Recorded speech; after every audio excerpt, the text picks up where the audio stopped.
Good afternoon. I'm Norm Schrein, Information Radio on the Road. And today we are at the Fort Ancient Earthworks and Nature Preserve, and I'm with Bill Kennedy. And Bill, what is your title here? I'm the site manager and site archaeologist for Fort Ancient. I do the same thing also for Serpent Mound. Okay, so you got a lot of hills to work with. I do. Yeah, keeps me busy. So what? Tell me first of all a little bit about you. You say you're an archaeologist, and so what? You have to get a degree in that.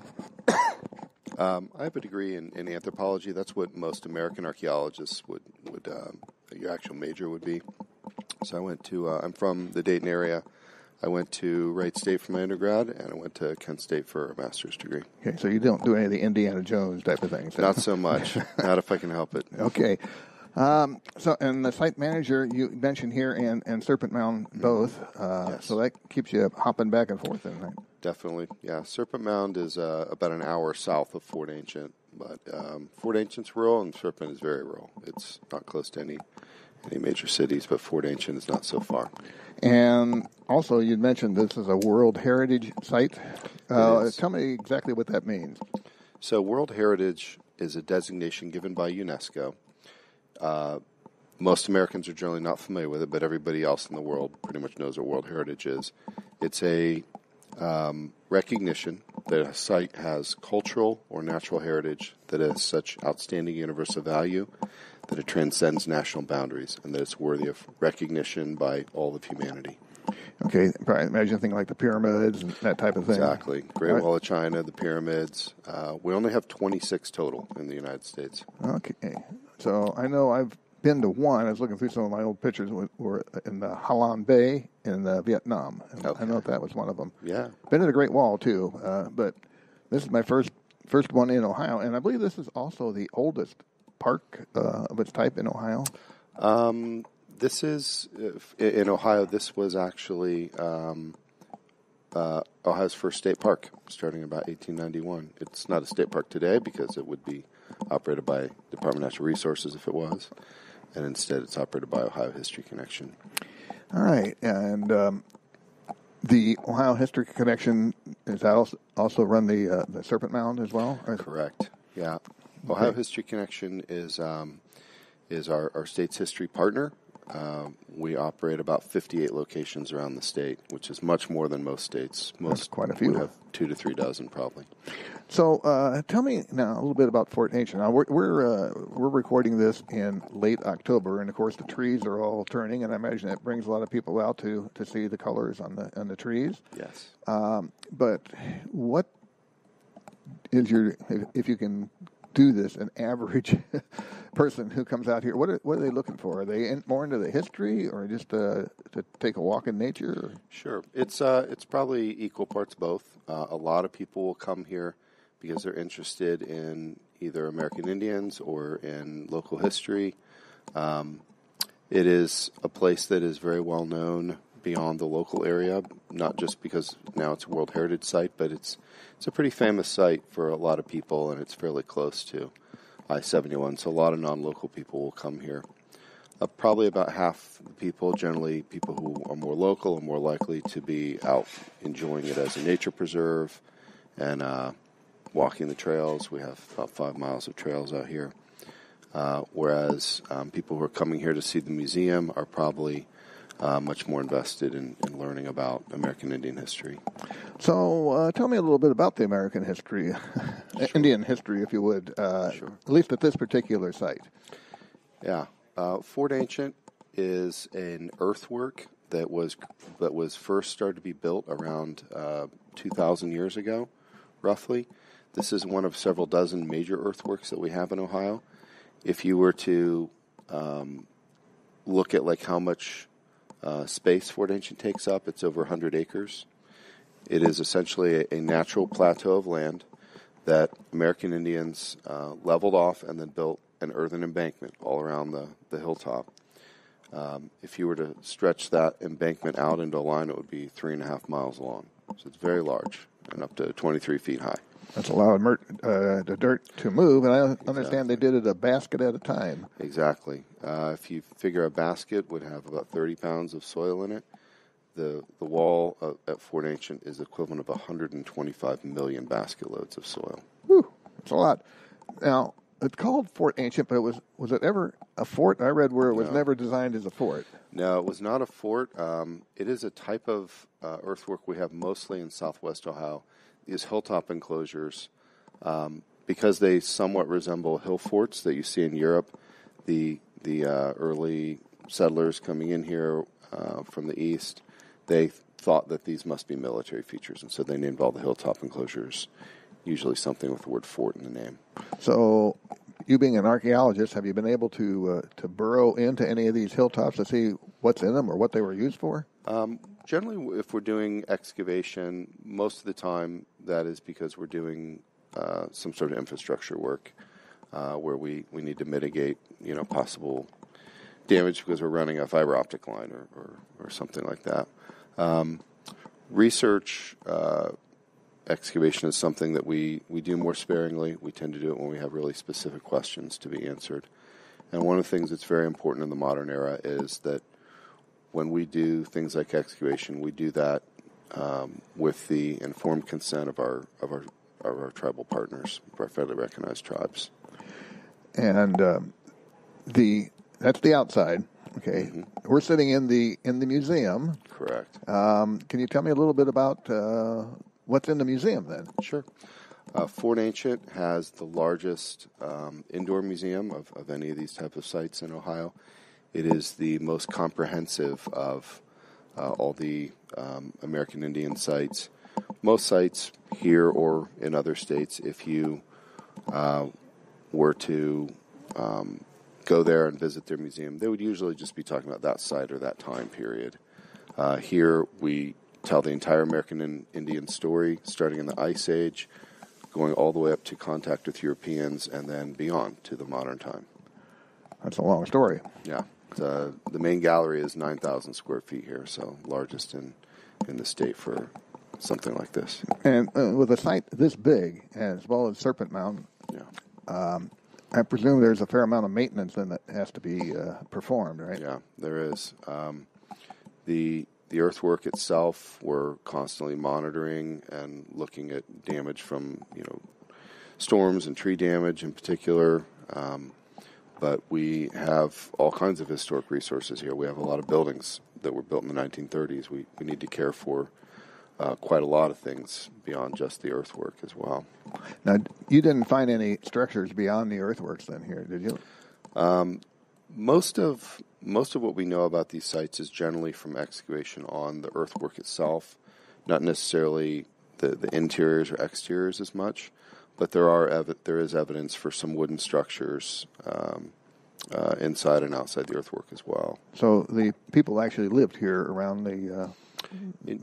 in general, at this point in time, people are, the American Indians living in Ohio are gardeners. They are getting most of their calories from a group of plants. They're not growing things like corn. That's still far in the future. But they are gardening, and they're living in kind of semi-permanent homes. They're not living in villages, so they wouldn't really be living inside the earthwork. They'd be living scattered across the river valleys around here, not unlike the way modern farmers live, probably within eyesight of another family, but not living in like a concentrated settlement. Now, would there be trade between the different tribes of Indians that live, here and further on? Yeah, we'd see trade. More importantly, what we see is that earthworks like Fort Ancient, these are places that are part of a huge religious movement that's taking place throughout much of North America, maybe 2/3 of the continent. And so these are places of pilgrimage. People are traveling from hundreds or even thousands of miles to southern Ohio, to Fort Ancient and other sites like this. So this, anything like Stonehenge, where they had, the solstice set up? We have some astronomical alignments here. We have solar alignments for the summer and winter solstices at sunrise, and we also have 2 lunar alignments, one of which we just observed less than a week ago. That's the maximum northern moonrise, and it only comes every 18 years. Okay, and I'm had another thought on the maintenance of things. Now, the first of this month we had a rather windy a couple of days. Yep. Did you have much tree damage out of that? Or Oh, yeah. We have thousands and thousands of trees on the property because it is mostly forested here. So whenever we have heavy storms like that, we always have a lot of cleanup. But nothing that we couldn't handle. But it was a lot, as probably a lot of homeowners and landowners around here had similar problems. Now, I know you have a paid staff here. Do you also have volunteers that help with the operation? Yeah, typically we have about a dozen volunteers that we use to help us deliver the school programming. We have thousands of school kids every year that come through here in the spring and fall. And that brings to mind that you've got a couple of programs coming up here, later this month, and then one in December, I think. Yeah, we have a couple of events. Something that we do every month is I do a free tour for the public on the third Friday of every month at 1 o'clock. We do a daily tour here as well that our education specialist leads, usually at about 2 o'clock. But we have a couple of special events. We have one on wilderness skills being taught by our staff member, Keith Bankston, and he's showing historic and traditional ways of hunting and trapping and things like that. But he actually has a bear hide that he recently hunted a bear in Alaska, and he's demonstrating hide tanning, things like that.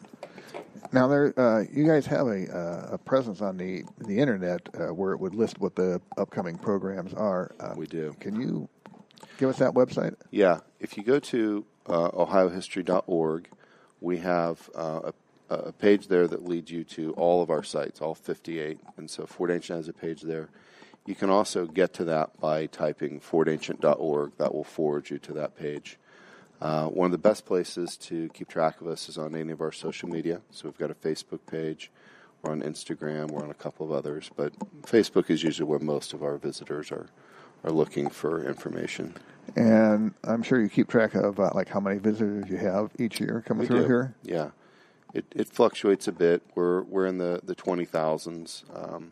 But our attendance has already gone up about 25% since we became a World Heritage Site. So we expect that's going to keep climbing. Since the word gets out on that, I mean, that's a major accomplishment, I imagine, for very big. It took 18 years of work.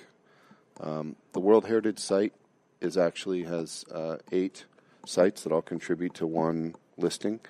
They're all Hopewell earthworks, but each one is unique. So Fort Ancient is one of them. There are 5 earthworks in the Chillicothe area.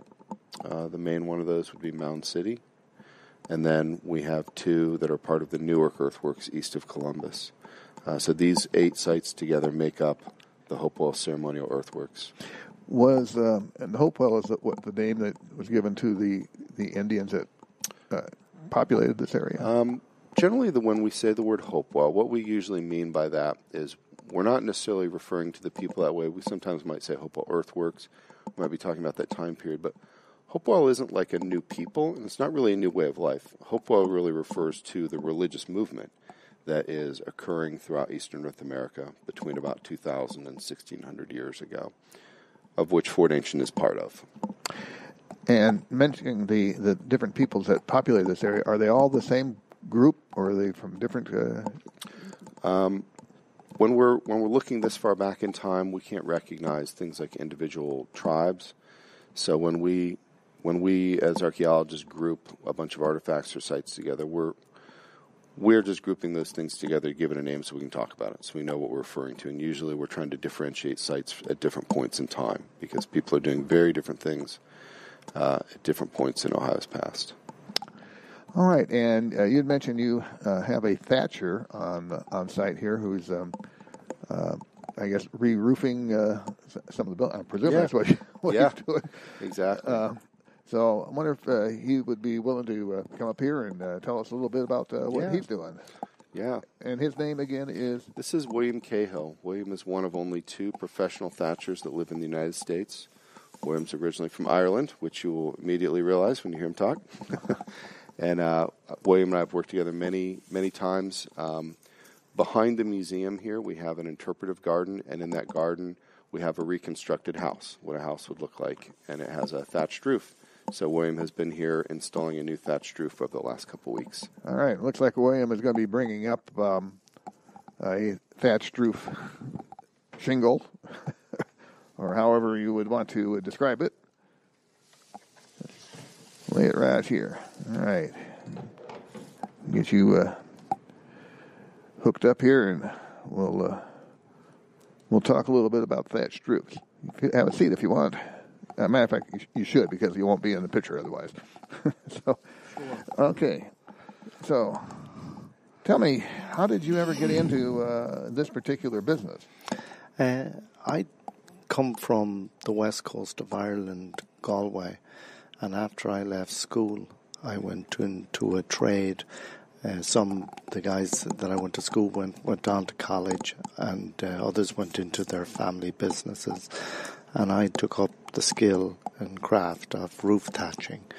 So I did, and it was about a 5-year apprenticeship back in 1980, and that's all I have done, working on roofs on various types. But in particular, since I live in the area, I have been working on your local thatch here, which is of the Hopewell culture, and this is a prairie grass, so it is that grows locally. And you mentioned that you're from the west coast of Ireland. I think my family originated in southwestern Ireland, a little village called Lisdon Varna. Oh, Lisdon Varna, yes. The big Bachelor Festival used to be there. It still is there, as far as I know. And it's in County Clare, by the Burren. My grandfather ran a hotel there years ago. Wow. And it's still there, but I don't know if it's a hotel anymore. So, okay, so this thatch you're getting here is grown locally. Yes. I mean, do you go down to the Little Miami to find it, or where you go? No.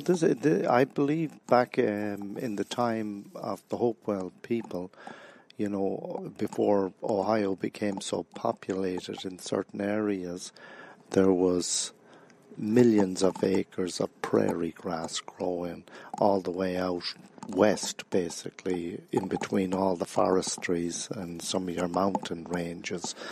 And in the lower areas, this prairie grass grew, which was made up of turkey foot and Indian grass, and the indigenous people would have made baskets, I believe, out of it, and rope, and roofs, and wall structures, and bedding, and it grew, through the late spring, summer, and then it's harvested around this time of year, so it is. I know we had the bit of drought this year, which sort of tamped it down a lot, but it'll be all back next year when you get a load of rain to even up everything again on it. And it grows about up to 8 feet in height.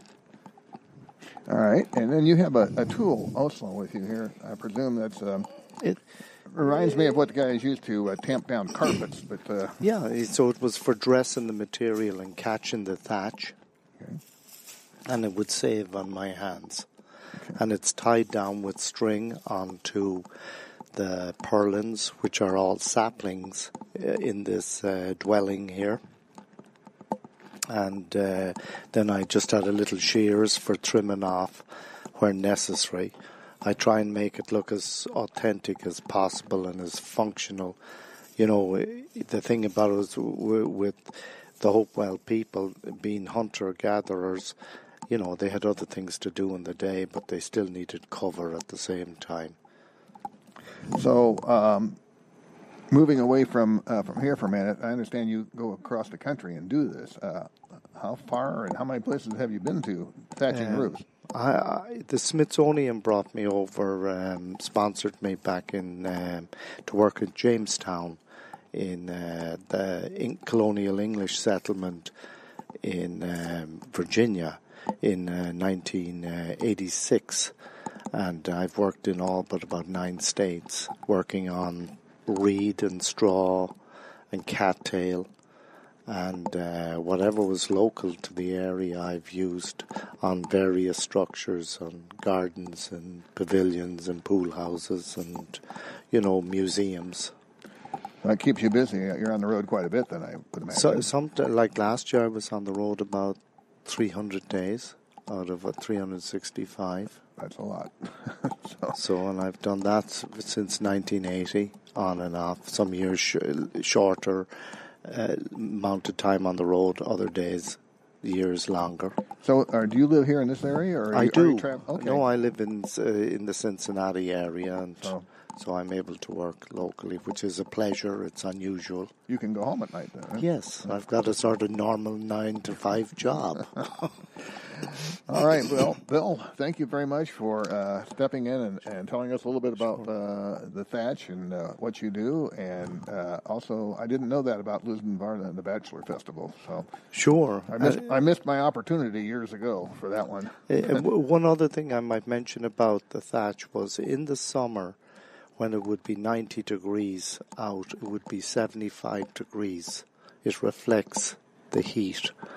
And then in the winter, it would act as an insulator, so it would cool in the summer, warm in the winter. So like a 20-degree difference. Yeah, it had a good, strong, in measurement, R factor. All right. Well, again, thank you very much for spending a couple minutes with us. Sure, appreciate it. All Take right. care now. Bye-bye. Bye. Well, we're going to get the other Bill back here in just a second. And make sure we have covered all things that we needed to cover about Fort Ancient and related sites. He's a very interesting man. Yeah, William is doing something very few people in this country would have any clue. Well, didn't you do. tell me earlier it was only like 2 people? Yeah, there's William living in this area, and there's another gentleman that lives in Virginia who originally was trained in England. There are a few people that maybe are brought in on a temporary basis, occasionally do a project, but it's mostly William and the other gentleman. All right. So we've gone over. Is there anything that I missed here that? I did want to mention too. I guess these are available if you come down here. The hiking guide and the Scenic Ohio News. I guess this is like a newsletter. Or... Yeah, we have a large gift shop here at Fort Ancient with a lot of. We have a lot of books, but we also have a lot of crafts. Our gift shop managers worked very hard to find vendors who are American Indian craftspeople and that have that are members of tribes that are from this area historically. Okay, and is there a fee to get in here? Yeah, our regular admission is if you're just coming out to hike, it's $8 a carload. If you are coming to the museum, it's $7 per adult, and then we have a little discount for seniors and children or military. All right. Well, I sure do appreciate you taking time. I imagine this is your normal day off. Yeah, usually try to be. Try to be. I'm glad that you were able to spend some time with me here, and hopefully we'll get the word out a little bit more about Fort Ancient and the culture that lived here at the time. And there are other spots in Ohio as well, as you mentioned, Serpent Mound and what was another one? Mound City and the Newark Earthworks. All right. So there's lots to see in Ohio, and I mean, you don't have to wait for a real good weather day. You said you're open all year round, although you might want to avoid it when it's snowing, I suppose, because of the roads more than anything else. Yeah. But come on down. It's not far. It's about a 40-minute drive from Dayton, about maybe an hour from Columbus, and probably about a 40-minute drive from parts of Cincinnati, whatever part you're in. Exactly. All right. Well, I think that's going to conclude it for us. I want to thank you all for listening in to us. This, by the way, we are videotaping this particular program, so it will be on our channel and on YouTube at some point shortly. And we'll have the audio of it, of course, up and running right away on our website. That's radio1660.com. Bill, again, thank you very much for being with me. And with that, we're going to say so long from Fort Ancient.